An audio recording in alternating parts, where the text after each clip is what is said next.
사랑하는 기쁨의 가족 여러분 안녕하세요. 오늘 우리가 함께 묵상할 말씀은 사도행전 6장 1절에서 7절의 말씀입니다.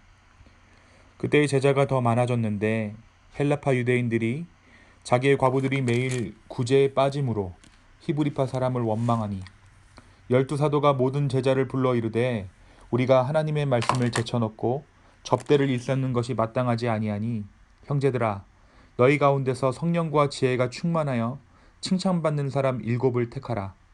우리가 이 일을 그들에게 맡기고 우리는 오로지 기도하는 일과 말씀 사역에 힘쓰리라 하니 온 무리가 이 말을 기뻐하여 믿음과 성령이 충만한 사람 스데반과 또 빌립과 브로도고와 니가도르와 디몬과 바메나와 유대교에 입교했던 안디옥 사람 니골라를 택하여 사도들을 앞에 세우니 사도들이 기도하고 그들에게 안수하니라.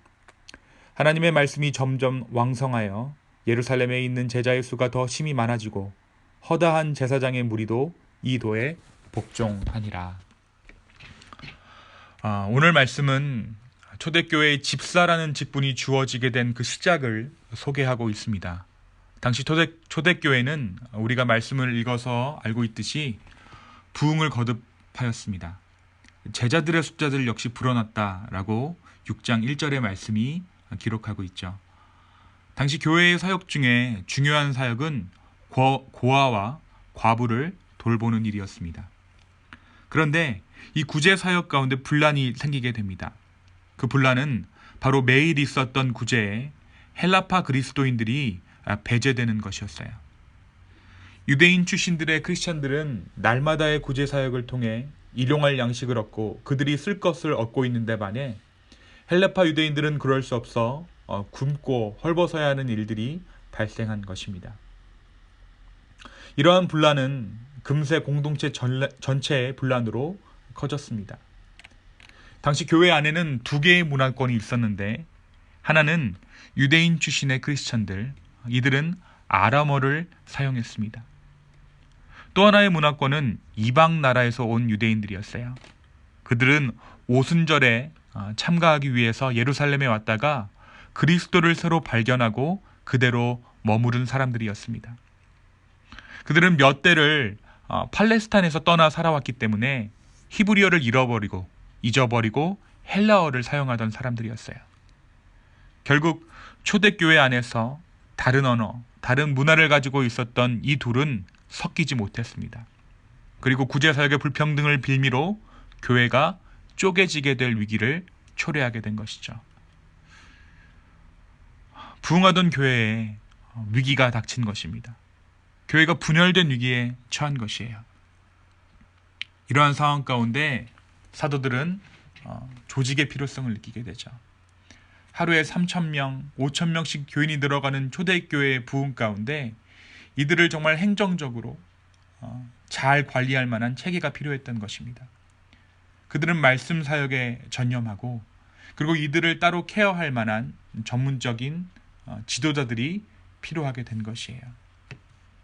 그래서 사도들은 말씀 전하는 일에 전념할 수 있도록 하고 나머지 사역들을 담당할 7사람의 리더를 세웁니다. 그들이 바로 초대교회의 7집사입니다.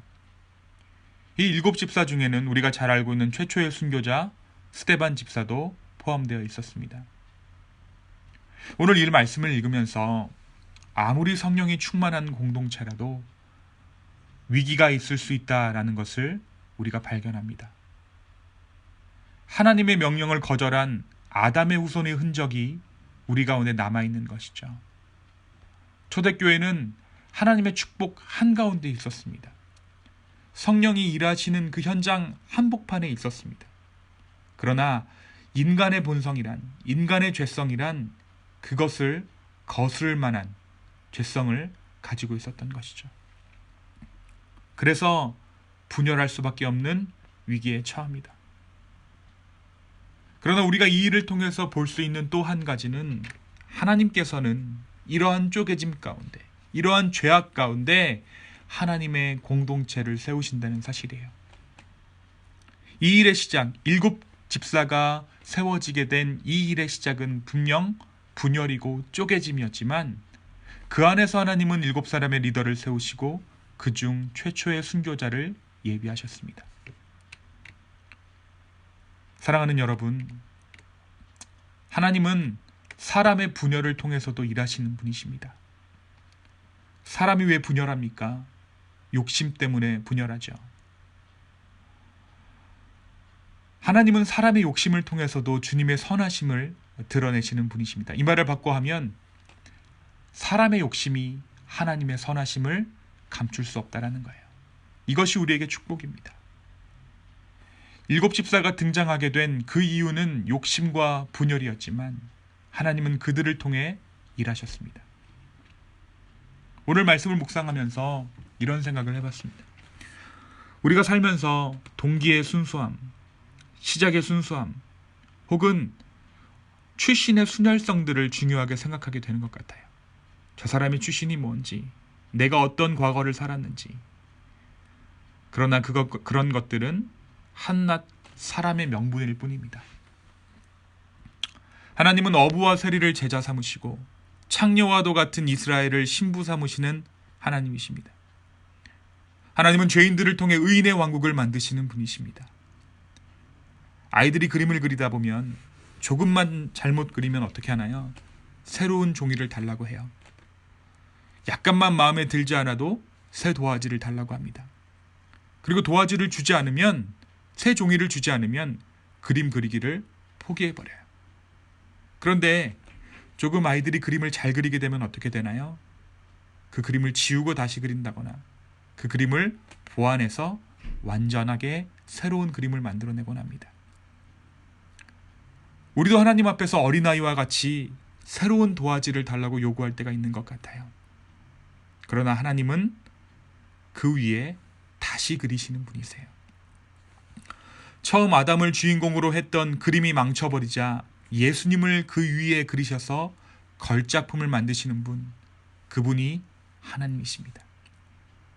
나의 동기, 나의 시작, 나의 출신을 바라보는 것이 아니라 그것을 바꾸시는 하나님의 신실하심을 바라볼 수 있는 우리가 되었으면 좋겠습니다. 내가 그린 나의 그림은 망쳤을 수 있습니다. 그런 나를 주님께 가져가면 주님은 그 위에 새로운 그림을 그리십니다.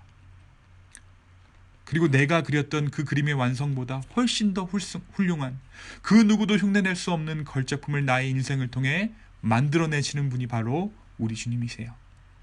그런데요, 여러분, 그 그림, 주님께서 새로 그리신 그 그림은 내가 뭘 그렸었는지 알아볼 수 있는 새로운 그림이에요.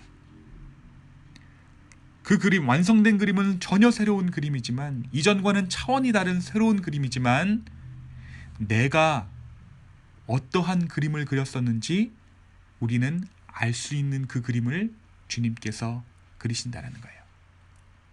전혀 새로운 그림을 새 도화지에 그리시는 것이 아니라 내가 망친 그림 위에 하나님의 손길이 닿는 것이죠.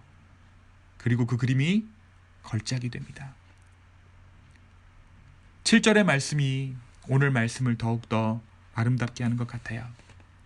하나님의 말씀이 점점 왕성하여 예루살렘에 있는 제자의 수가 더 심히 많아지고 허다한 제사장의 무리도 이도에 복종하니라. 이 분쟁의 교회는 재정비하고 제사장의 무리를 전도하기에 이릅니다. 교회의 능력이 더욱더 왕성하여진 것입니다. 이 교회의 운명, 이것이 바로 우리의 운명입니다. 이것이 예수 안에 있는 우리의 삶, 우리의 모습입니다. 주님께 나아가십시오.